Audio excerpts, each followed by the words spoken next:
So தூக்கத்தில் பார்த்தீங்கன்னா நிறைய பேர் கொரட்டை விடுறோம். இந்த கொரட்டை விடுறது நார்மலான கொரட்டையா இல்லை ரொம்ப அதிகபட்ச கொரட்டையா, இந்த கொரட்டைனால உங்கள் மூச்சு இல்லை உங்கள் சுவாசம் தடைப்படுதா அப்படிங்கிறது எப்படி நம்ம ஐடென்டிஃபை பண்ணுறதுன்னு நீங்கள் பார்க்கலாம். ஸோ நார்மலாக கொரட்டை விடுறீங்க அப்படின்னா உங்கள் சவுண்ட் ரொம்ப சத்தமாக இருந்தாலும் பகலில் நீங்கள் எந்திரிக்கிறப்போ உங்கள் நைட்டு தூக்கம் நல்லா இருக்கும், உங்களுக்கு தலைவலிகள் எதுவும் இருக்காது, உங்களுக்கு டே டைமில் அதிக தூக்கம் இன்மை இல்லாமல் இருக்கிற எஃபெக்ட் உங்களுக்கு தெரியாது. பட் இதே உங்கள் கொரட்டை விடுறப்ப உங்களுக்கு நைட் டைமில் மூச்சு திணறி எந்திரிக்கிறீங்க, காலையில் எந்திரிக்கிறப்ப ரொம்ப தலைவலிக்குது, வாயெல்லாம் வறண்டு போகிற மாதிரி இருக்குது, டே டைமில் தூங்கி தூங்கி நான் விழுந்துக்கிட்டே இருக்கேன் அப்படிங்கிற எஃபெக்ட்லாம் இருந்துச்சுன்னா உங்களுக்கு கண்டிப்பாக நைட் டைம் தூங்குறப்ப மூச்சு தடை ஏற்படுதுங்கிறது நமக்கு அதில் ஐடென்டிஃபை பண்ணலாம்.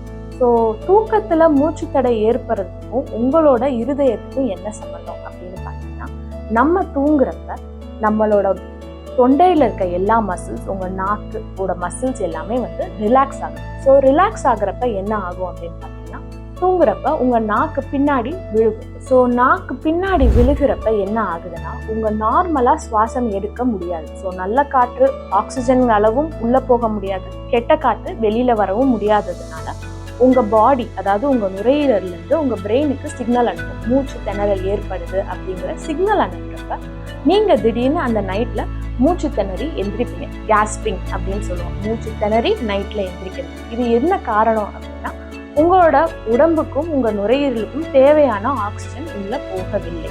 இதனால என்ன ஆகுது, உங்களோட ஆழ்ந்த தூக்கம், அதாவது தூக்கத்திலே 2 வகை இருக்கு. லேசான தூக்கம், தூக்கம் ஆரம்பிக்கிறப்ப இருக்க லேசான தூக்கம், அண்ட் ஆழ்ந்த தூக்கம். ஆழ்ந்த தூக்கத்துல உங்களோட மூச்சு அடைப்புனால உங்களுக்கு அடிக்கடி முழிப்பு வர்றதுனால உங்கள் பாடிக்கு தேவையான ரெஸ்ட் கிடைக்கிறது இல்லை. அதனால உங்கள் பாடியில் ஸ்ட்ரெஸ் லெவல்ஸ் ஜாஸ்தி ஆகுது. இந்த ஸ்ட்ரெஸ் லெவல்ஸ் எப்படி நம்ம பாடியை, நம்ம லைஃப் ஸ்டைல் எப்படி அஃபெக்ட் பண்ணுதுன்னு பார்த்தீங்கன்னா, ஒவ்வொரு தடவையும் உங்கள் மூச்சு திணறல் ஏற்படுறப்ப உங்கள் பாடியில் இருக்க ஆக்சிஜன் குறையிறதுனால உங்கள் ஹார்ட்டில் இருக்க ஸ்ட்ரெயின் ஜாஸ்தி ஆகுது. ஸோ ஆல்ரெடி நல்லா பம்ப் பண்ணிட்டு இருக்க ஹார்ட்டு ஒவ்வொரு தடவையும் ஆக்சிஜன் இல்லாமல் முழிக்கிறப்ப இன்னும் எக்ஸ்ட்ரா பிளட் பம்ப் பண்ண வேண்டியதுனால உங்கள் ஹார்ட்டில் இருக்க ஸ்ட்ரெயின் ரொம்ப ஜாஸ்தியாகி நமக்கு இருதய பிரச்சனைகள் யூஸ்வலாக நிறைய வரும். ஸோ உங்களோட ரிஸ்க் ஆஃப் ஹார்ட் அட்டாக், உங்கள் ரிஸ்க் ஆஃப் அரித்மியா, அதாவது இர்ரெகுலர் ஹார்ட் பீட், இல்லை உங்களோட பிபி ரிஸ்க் ரொம்ப ஜாஸ்தியாகும்.